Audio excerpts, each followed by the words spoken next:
you can say to an enemy is nothing at all. For years, Bishop T.D. Jakes stood as a symbol of strength, but today, something has shifted. And it's not just whispers. There are statements, reactions, and confirmations that have left even his strongest supporters in disbelief.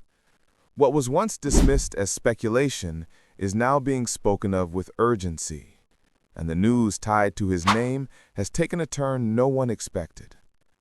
People who once defended him are suddenly quiet. Others are speaking with a tone that feels less like opinion and more like acceptance. No one saw this moment coming, yet somehow the clues were always there, just buried beneath the fame, the sermons, the conferences, and the praise. And that's where this story begins. Not with gossip, not with rumors, but with a shift, a change that even insiders can't ignore anymore. Because the saddest part isn't that headlines have surfaced. It's that something has now been confirmed, and those closest to the bishop are bracing for what follows. What started as quiet concern has now become a conversation that can't be pushed aside. But here's the part no one is ready for. The confirmation didn't come from strangers. The people now speaking aren't critics, reporters, or outsiders. They are individuals who were once part of his inner circle, people who saw his rise, his struggles, and his decisions up close. And when voices like that begin to talk, the tone changes. It stops feeling like talk and starts sounding like confirmation. But what exactly has been confirmed? That's where the tension begins, because no one is giving a full statement. No one is standing at a podium or addressing the public directly.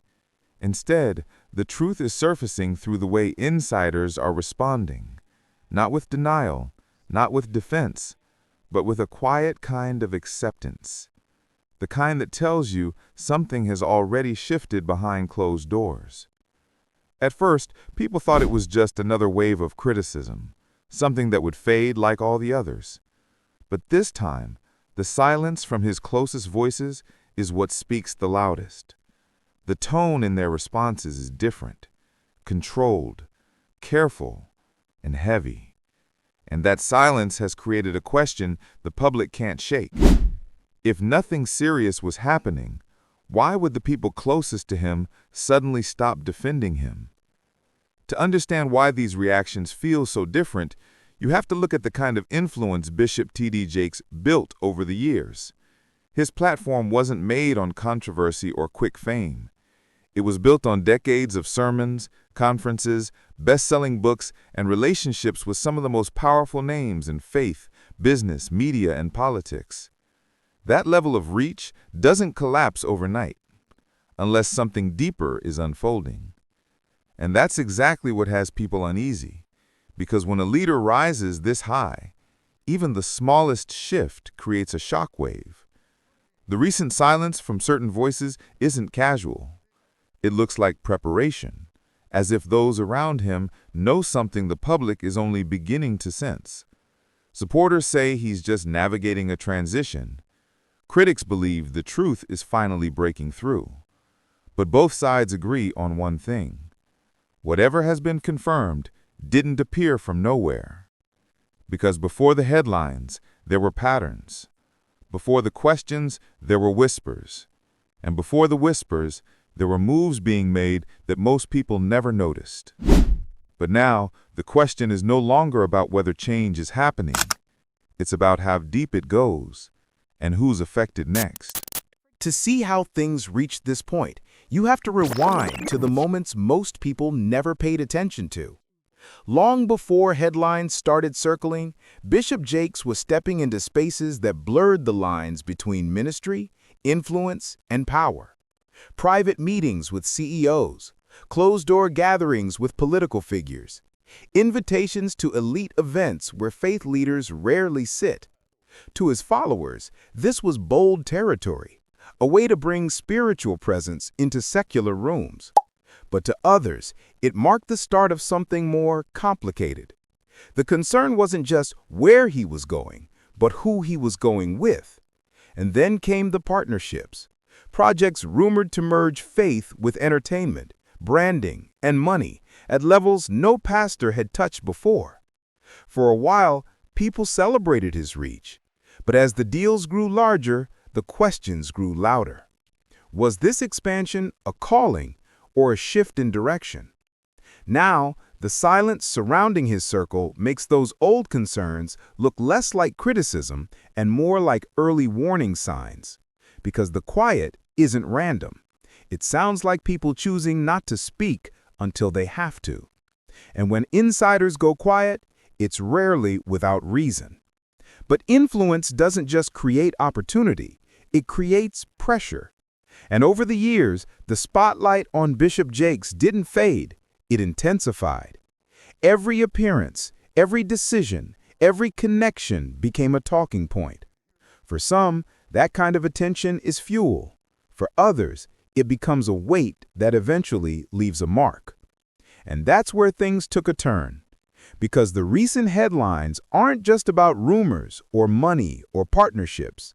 They're about concern, the kind that doesn't spread unless something real is happening.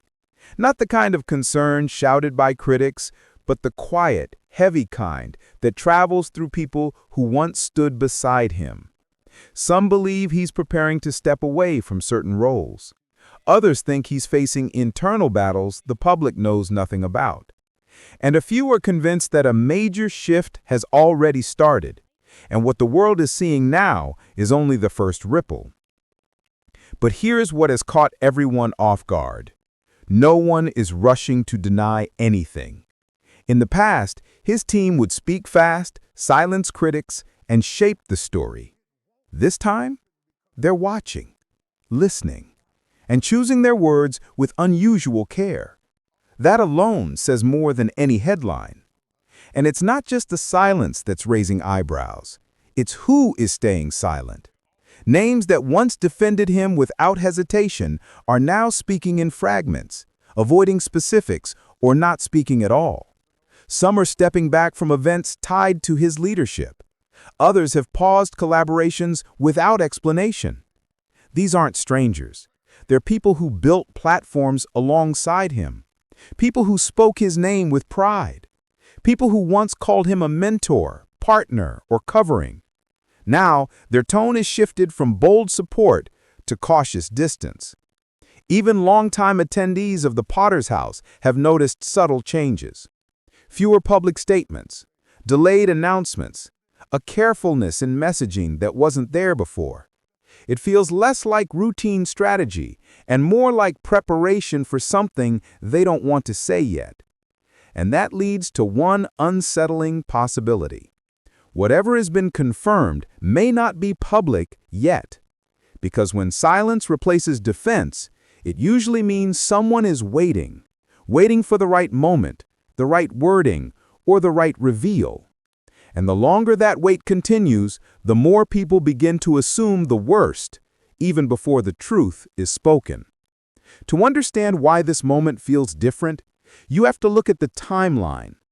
Before the silence, there were signs. Small at first, then harder to ignore. Key appearances were canceled with little explanation. Scheduled interviews were quietly withdrawn. Partners who once promoted him suddenly shifted focus elsewhere. At first, supporters brushed it off as scheduling changes, ministry transitions, or strategic redirection. But then something changed, not in public statements, but in tone. Leaders close to him stopped speaking with certainty and started speaking with caution. Some even hinted that what's unfolding now has been building for a while.